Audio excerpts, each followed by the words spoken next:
Mark William Howard. I was born in Iowa Falls. First sergeant came out one morning and he goes, you, and one of those yous was me. He said, in country, Vietnam, January 14th.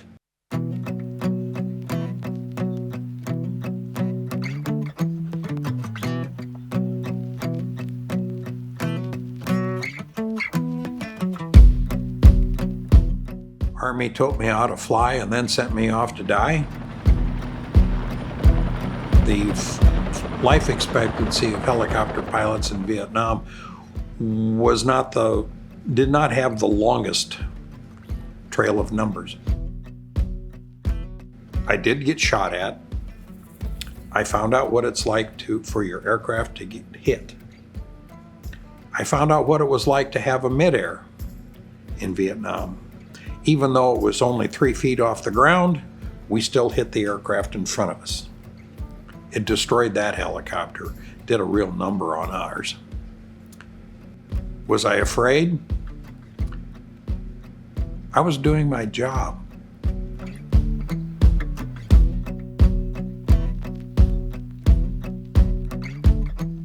I was doing what I was trained to do, what I was assigned to do. I was doing my job. If I had to go fly into some adverse condition, I had to do it. That was my job to do it. I was trained to fly a helicopter. Now I'm being told, go fly your helicopter. We need this to be done.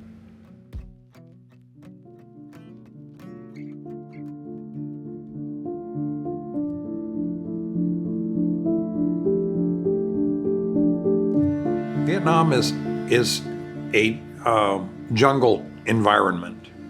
It's tropical, it's hot, it's humid. So we're at night, orbiting at 6,000 feet with no doors on the helicopter. None, not even the pilot's doors. We've got them off so that we would get flow through ventilation. But I'm orbiting at 6,000 feet. Now it was a tropical, we took off, it was tropical, it was hot, it was warm. At 6,000 feet, it's not so warm. My teeth are chattering. I'm not sure if my teeth are chattering because I'm cold, which I was, or if I'm scared, which I was. Because the area I was gonna have to go in to reinforce the troops we had on the ground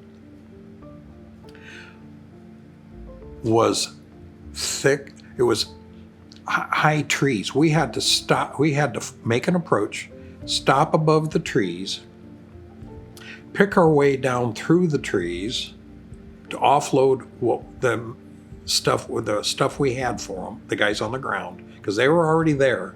We had taken them in earlier that day, and then find our way out without hitting trees and crashing ourselves. And we had to also consider the fact that, when I got above the trees and the crew chief and the gunner are saying, okay, we're clear, lights go off, because then the bad guys can't see you. And if they can't see you, they can't hit you with their ground fire.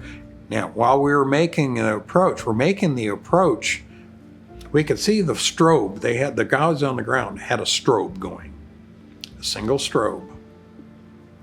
And that's what we're landing to, in the dark, with no lights, until I got to the trees. Then I turned on all the lights, every light.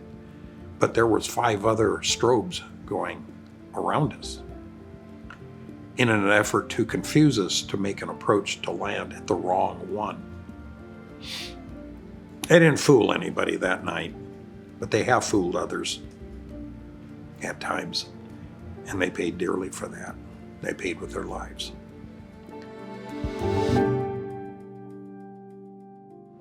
It was a good career. If you love flying, do it.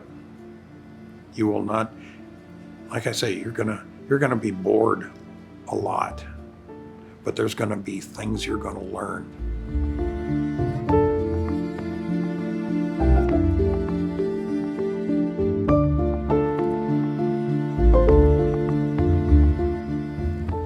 doing something that less than 1% of the population can do.